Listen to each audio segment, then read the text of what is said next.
Il a adoré Allah pendant 70 ans, mais il a fini prosterné devant le shaitan. Écoutez bien l'histoire de Barsissa, un homme pieux qui a vécu parmi les enfants d'Israël.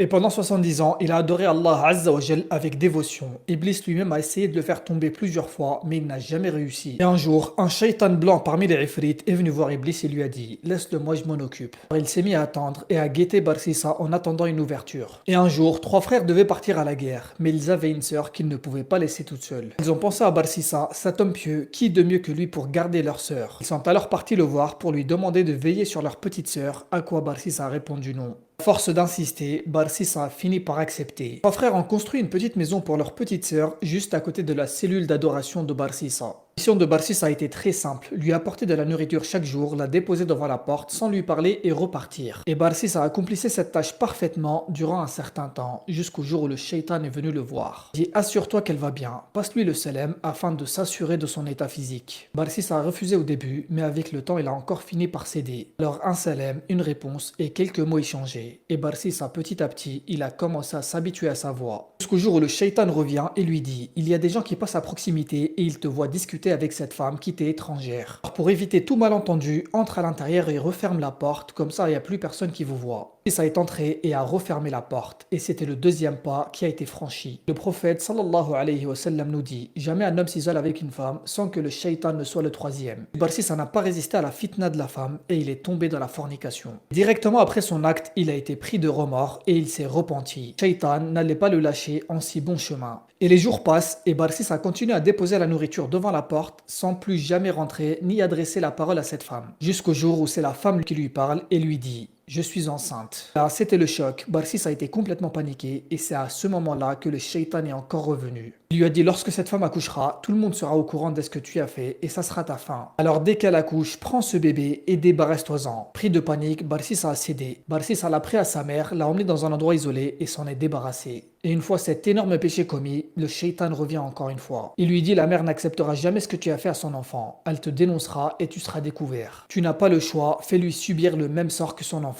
Et c'est ce que Barsissa a fait encore une fois afin de ne pas être découvert. Après avoir commis tous ses grands péchés, Barsissa retourne dans son lieu d'adoration comme si de rien n'était. Quelques mois plus tard, les frères reviennent de la guerre, tous sains et saufs, et vont voir Barsissa pour demander des nouvelles de leur sœur. Mais lorsqu'ils arrivent chez Barsissa, il les accueille et leur dit: votre sœur a contracté une maladie, j'ai fait de mon mieux pour la soigner, mais elle a fini par mourir. Les frères remercient Barsissa pour avoir pris soin de leur sœur jusqu'à ce que la mort l'emporte. Cette nuit-là, les trois frères font exactement le même rêve. Le shaitan lui-même leur est apparu en rêve pour leur raconter toute l'histoire et leur indiquer l'endroit exact où leur sœur est enterrée. Le lendemain au réveil, le plus jeune des trois leur dit: j'ai fait un rêve et je voudrais vous